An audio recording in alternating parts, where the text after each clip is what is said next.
Stand up. Stand up, please. No. Stand like this. Hey, boys. Yes. Again, good morning to all of you. That's very good. Today, all of us have gathered here to celebrate the birth anniversary of Dr. B.R. Ambedkar. And our respected teachers, they have expressed all the feelings about his achievements, all his struggle in life, from where he got his education also. You come to know about all the things. I want to tell you one thing. The logo of our school is knowledge is power. Jnanam Param Balam. It means knowledge is power. Today we all are celebrating the ceremony just to tribute Dr. B.R. Ambedkar. For what reason? Because of his intelligence level. Because of his intelligence level. He was the chairman of drafting committee. It means the Constitution of India by which we all are governed. It means at that time when it was framed, what he was doing, he was signing on it. He was having corrections on it. For what reason? Because he got that education by which his brain was developed.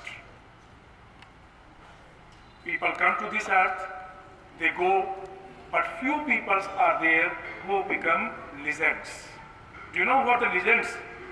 It means those who contribute for the welfare of society. Those people who work a lot for the benefit and betterment and improvement of the society. Am I clear to you all? Yes, sir. That's very good. Means Jnanam Param Balam. The knowledge is power. And the power is attained by whom? Who attain knowledge. And knowledge comes through. Knowledge कैसे आती है? It comes through your teachers, the good books, and whatever you get from your surroundings and society. It is clear to you all? आज हमने उनका जन्म दिवस मनाया. एक और मार्क डे है, one more mark day about which you came to know that it was the time when we all were colonized people. India क्या थी? A colony of whom? Of the British. They wanted to extend their land. So that is why before 1947 we were the colonized people. हम लोग क्या होते थे? Colonized. It means we were under the direction of the British. अच्छा, British का एक माना और भी था.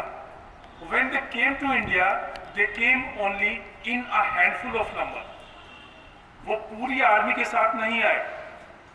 They came to India with a handful of people, and what they did not want to give education to all of us.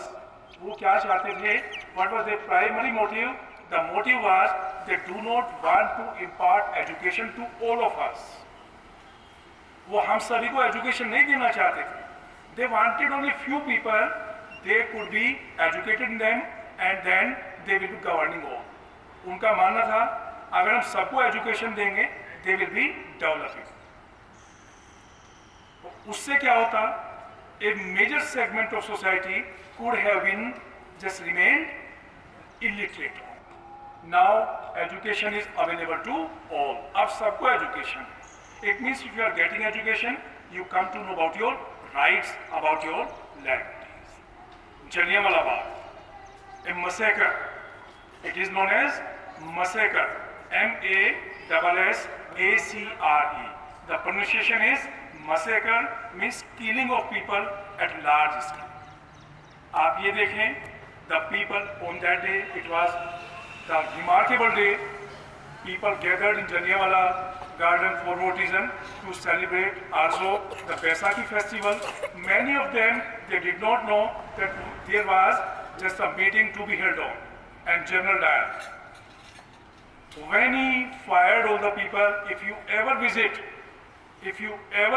that place, you will find that the mark of bullets, these are there on the walls of the garden. आज भी उन दीवारों पर उन गोलियों के निशान हैं जो ये बताते हैं हाउ एट्रोसिटीज, अत्याचार, how atrocities were committed on Indians. उन्होंने हमारे ऊपर पूरे अत्याचार किए। और पता है, एक कहावत है, गिरते हैं सहसवार ही मैदान जंग में, वो शख्स क्या गिरे जो घुटनों के बल चले। अगर आप ये देखें, अगर आप में से एक बच्चा ये सोचे कि मुझे इस रेस में भागना है, वो क्या करेगा? वो भागेगा। भागने में वो गिर भी सकता है, चोट भी लग सकती है।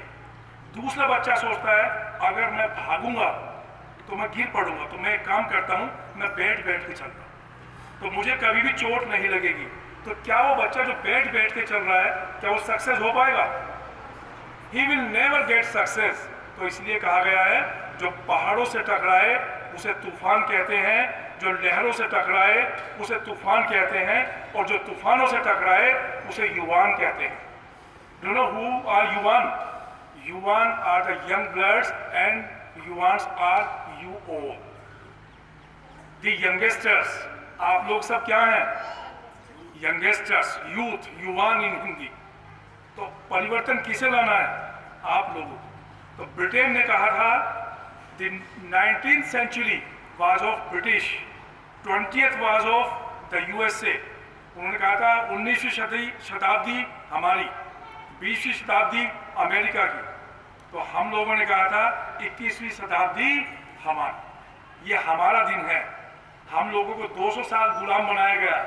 जलियांवाला बाग जैसे बहुत सारे हत्याकांड, जलियांवाला बाग जैसे हत्याकांड पूरे भारतवर्ष में हुए। बुरी तरह से टॉर्चर किया गया। हम लोगों को खाना भी, जो गेहूं मिलते थे वो वाले गेहूं थे जो आज हमारे खराब हो जाते हैं। लाल रंग का गेहूं आता है जिसे हम लोग अपने जानवरों को डालते हैं।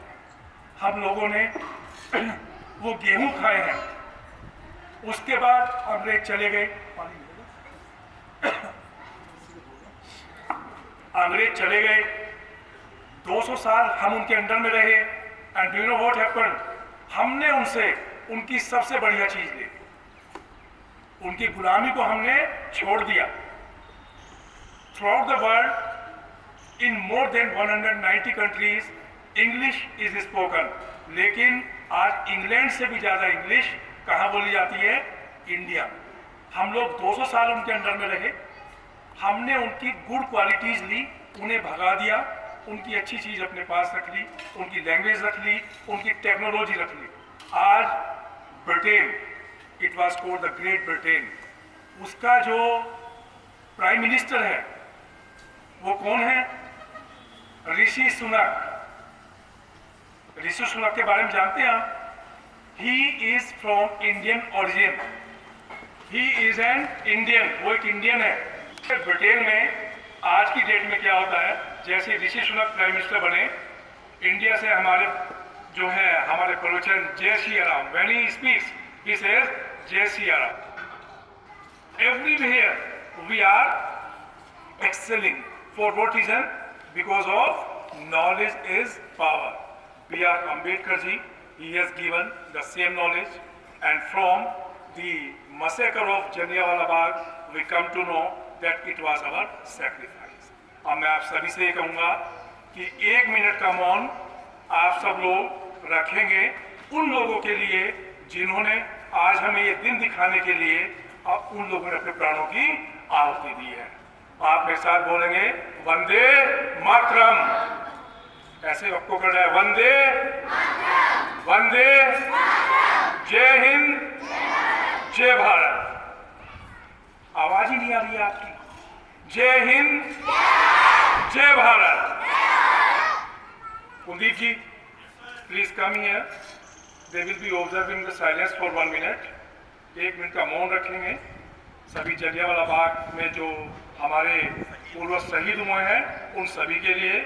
और मैं आप लोगों से उम्मीद करता हूं कि आप सब लोग B.R. अम्बेडकर जी की तरह ही अपनी नॉलेज लेवल को बढ़ाएंगे और जैसे जलियांवाला बाग में कभी हमारे साथ हमारे जो पूर्व शहीद हुए हैं उन सबके लिए श्रद्धांजलि अर्पित करें। Please come here sir.